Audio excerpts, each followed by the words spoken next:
How's it going? I'm B. Smitty. And I'm Jesse. Today we're talking about the film Seven.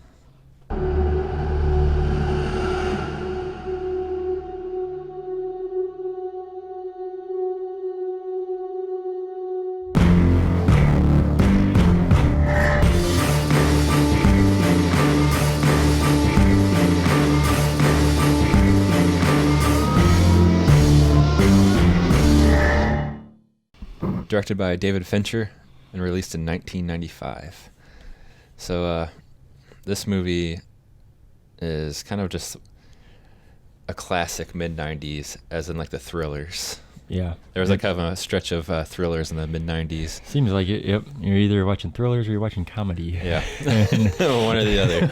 Yeah, exactly. Yeah. Starring Brad Pitt and Morgan Freeman. Morgan Freeman was a big part of that stretch of thrillers in the 90s. Oh, yeah. He played is it Kiss the Girls? And Along Came a Spider. Along Came a Spider. Those type of films. Yeah. I think this movie is probably, especially for like the 90s, kind of, it went away from like the colorful, happy movies, because there was a lot of those like happy type movies that were going on in the basically since the 80s through the early 90s, and this kind of just could have put a spin on everything. There's nothing happy or bright about this movie. No, there isn't. Yeah. The visual of this film is one of my favorites in any movie. Super dark, kind of like, it's like one of those things where like it just, if you're watching it, it just like your own atmosphere kind of feels dark and rainy. Right. Yeah. Very. You kind of get sucked into that world. Yeah. Almost depressing. Like it just dreary, dark, rain all the time throughout the whole movie. David Fincher's good at having those dark type, movies. Just how he shoots his movies. He has a certain feel, like we've talked in podcasts before, but his vision's usually a little dark. Yep.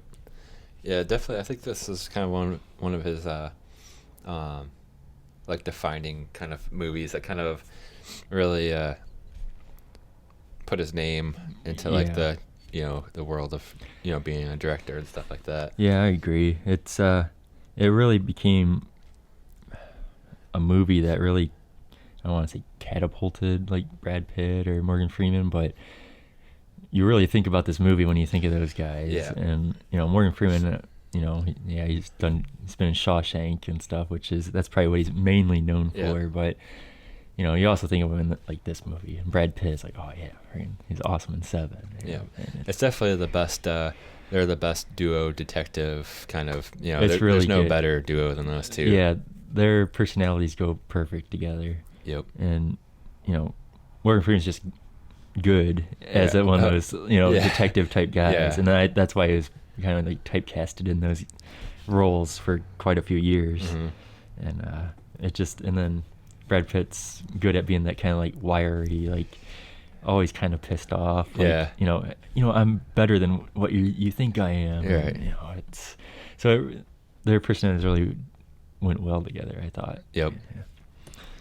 Yeah, I think for the movies that come from David Fincher, I think that's kind of like, this was like the starting of like when you heard of a David Fincher film, you kind of were like excited to to see it. Oh yeah, I mean and that's another thing too, is like, all right, you used Brad Pitt in Seven, and then a couple of years later, here comes Fight Club. Yep. And Fight Club's on a whole another level too, and hopefully we'll talk about that movie someday. Yep.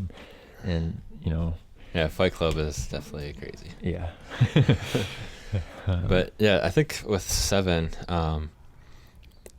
like the actual cast is all heavy hitters, like Gwyneth Paltrow and Kevin Spacey. It's definitely a really good cast, and I think I like the whole idea of the guy that they're looking for, for like the killing the people and the seven deadly sins. It's like a cat and mouse Yep. thing. Like they think they're almost to him, but he's already killed somebody. Yep. He's already and he bases it off the seven deadly sins. So that's. And I really like how it didn't like do like over the top and like show like the killings and stuff. I think No, that's it's kind of just, like what made it good too. Is yeah, like, you didn't see the initial gore of somebody being killed or tortured or anything like that. It's just you seen the aftermath. Mhm. You know, they're always too late. You Yep. know? It's like, and basically the movie's like, all right, he's obviously going after, basing it off these 7 deadly sins. So what will he do next? And Mhm. it's so it's really like they're just one step behind throughout the whole movie. Yep. And I really like the whole concept of like the composition books, and Yeah. that like basically the whole apartment scene is probably one of my favorites, because that's kind of like really when they kind of find out how crazy this person really is. Yeah. And that they've actually been around him because they had photos of Yeah. him at the razor themselves. blading his fingerprints off and Yeah. having them taped, and That the intro to the movie is probably one of the Yeah, best too. yeah. That's a really good intro to a movie. Yeah. I think that's one thing that's not, they don't really make too many movies like that with opening titles anymore. Like I can't think of one off the top of my head at least. Like, I'm not a big fan of a movie starting off with a bunch of titles or anything, but Yeah. this movie, I like Yeah. I like how they do it. Yeah. Like, I'm a big fan of like a movie, like you put in a movie and then all of a sudden it's starting. It's starting, It's yeah. just, there's no credits, there's no nothing until maybe like 5 minutes down, they'll put the title of the Yep. movie or something like that. Mhm. But like this one, it just goes off with like, It's just, it's like a few minutes of just credits, but it's cool how they do it. yeah, it really like what I like how they basically the whole credits is basically the mind of a the serial killer, basically. yeah, mind of a serial Yeah, killer. so and I think that's what's kind of cool is like at least they like kind of they basically put it all together of like, okay, yeah, this is a crazy person, Right. and this is just the credits to start it, and Yeah. it's gonna get nuts from here. Uh-huh. And but yeah,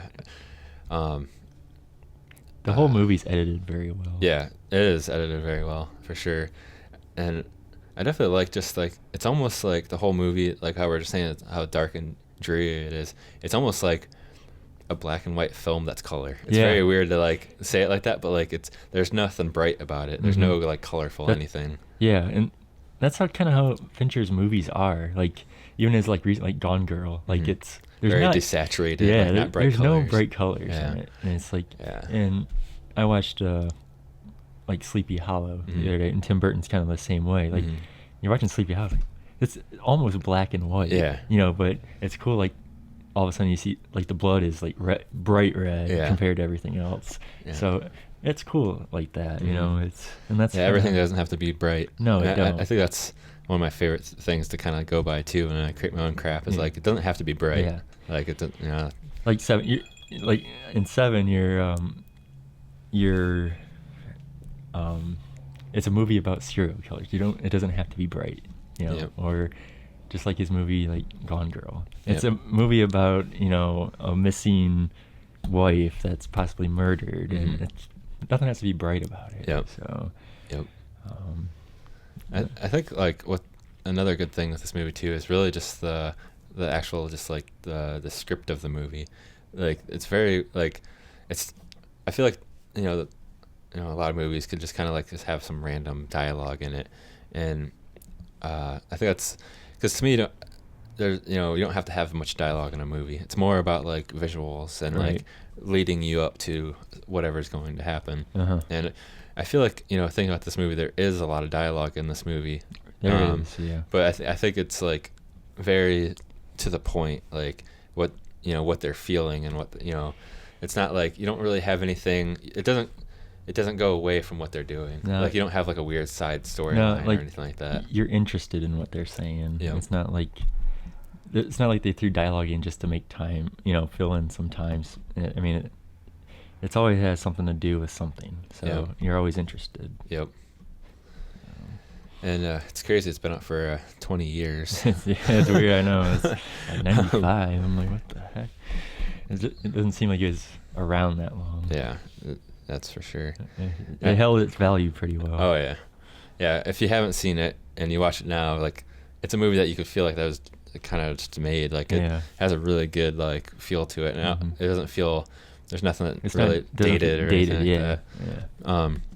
This is definitely one of the top type movies for an ending as well. Yeah, it's got that twisted ending where Mhm. it's like, whoa, man. It's very good build up too. Like the whole ending is probably like, I mean, I don't know how long the sequence really is, but if I can guess, maybe 20 minutes. Yeah. Like, so it kind of seems long for an ending type sequence, but like it keeps you like, you're like, what's going on? Yeah, Like what's yeah, happening? yeah. And I like how it's filmed from like the helicopter and then Mhm. like from like the Morgan Freeman's perspective to like the Brad Pitt Right, perspective. You have yeah. all these different like people kind of looking at the one scene that's happening. And like what's in the box? Yeah, what's in the box? Yeah, so it's the ending was great. Yeah, I mean, it really, I think that awesome. really put like the final like thing into the movie where it's just like it made it an instant classic. The movie's disturbing throughout, Mhm. and then this just caps it off. Yep. Like, all right. Yep. Yeah. Yeah, it's definitely a must watch. It's for sure one of the best movies of the 90s, for sure. It's right up there. Yep. So It's one of my favorite, probably like suspense type movies. yep. One of the best for both Mystery, Brad Pitt and Morgan suspense. Freeman. Yeah. Yep. Definitely, yeah. In that genre of films, definitely up there on the top. Yeah. But yeah, check out 7. Go buy it because it's worth it. If not, rent it. You know what to do. Take it easy.